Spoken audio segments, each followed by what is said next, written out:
Remember them signs.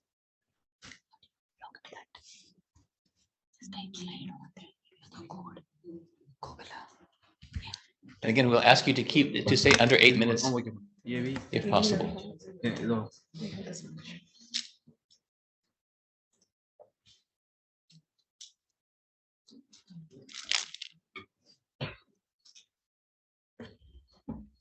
Good morning, everyone.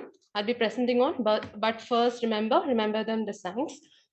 Presenting 27-year-old Miss H from Vellore, who presented with complaints of ulcer in the left breast for 2 months, joint pains for 15 days, for 1 week, redness and pain in the right eye for 1 week, skin rash for 3 days, and loss of weight for 1 month.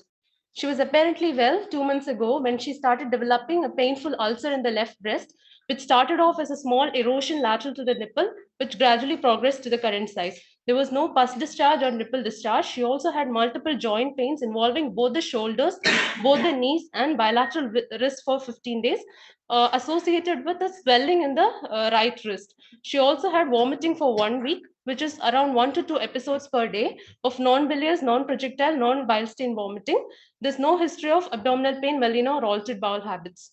She also came with pain and redness of the right eye for 1 week, and she had a skin rash, purplish, multiple purplish lesions involving both the lower limbs. She also had loss of weight of 3 kilos in 1 month. However, there was no history of passing cola-colored urine or frothy urine, dysuria, or oliguria.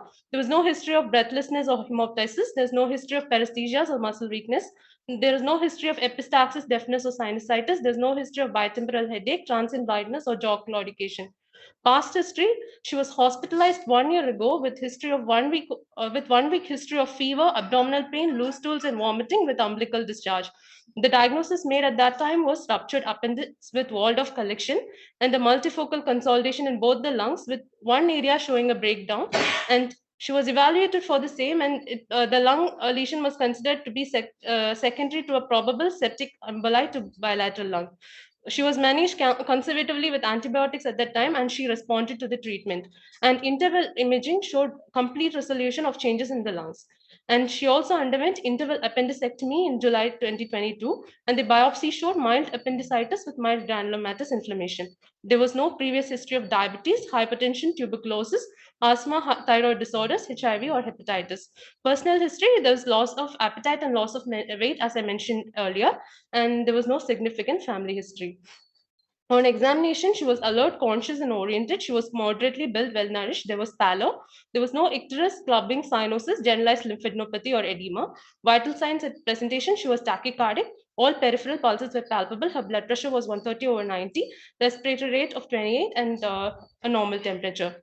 On examination, of the left breast, there was a 7 cross 4 centimeter round non-indurated ulcer with a thick yellowish adherent crust. In this image, the crust is removed after prolonged dressing, and with hyperpigmented border.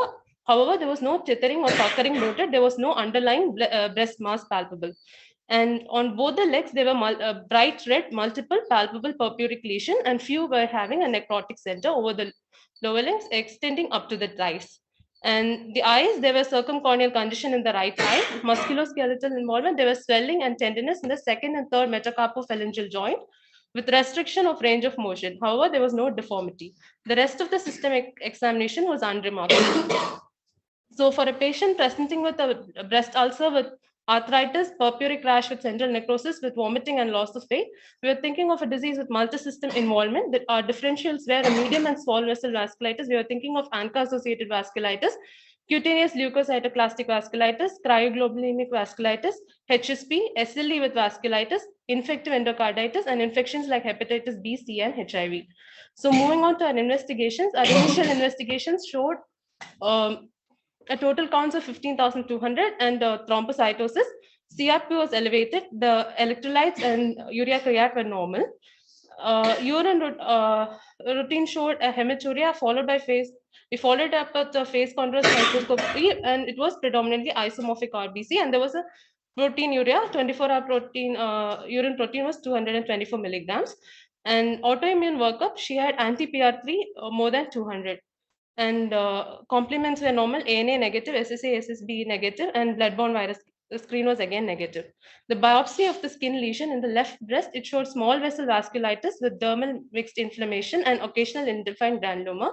And in the left angle joint, skin biopsy was done, which showed leukocytoclastic vasculitis. So our final diagnosis was ANCA vasculitis involving the skin, left breast ulcer, purpuric lesions of both the lower lids, arthritis, and right eye uveitis. So now I would now like to talk on the cutaneous manifestation of ANCA-associated vasculitis. So in a retrospective case note review done in a multi-region audit done in 130 centers, 130 patients with newly diagnosed ANCA-associated vasculitis in 2013 and 2014, they found that the delay between the first symptom of ANCA-associated vasculitis and diagnosis was found to be a median of 2.6 months. And the first symptom being a rash or a cutaneous rash was found in 5.8% and 0.4% patients initially. And in another study mentioning the most frequent cutaneous manifestation, it showed that petechiae and purpura were observed in 181 patients. And those with skin lesions were more frequently had systemic manifestations of vasculitis, such as alveolar hemorrhage and glomerulonephritis. And in another study where they found the cutaneous manifestation, the incidence of the cutaneous manifestation associated with specific vasculitis, they found that in GPA, the most common skin lesion was a petechiae or purpura, followed by a painful skin lesion of any type and a maculopapular rash. Whereas in MPA, it was petechiae and purpura, followed by livido reticularis or ecchymosa and a maculopapular rash.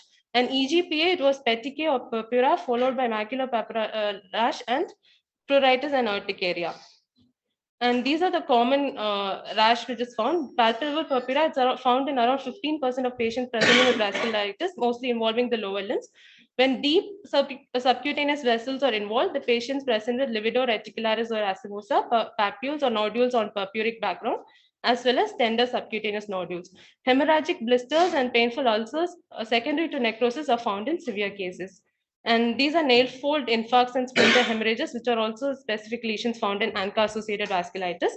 And this is a papules with central necrosis, usually found in palisaded neutrophilic and granulomatous dermatitis. And the unusual presentations are like pyoderma gangrenosum like ulcers on the face, and digital or penile ulceration and gangrene.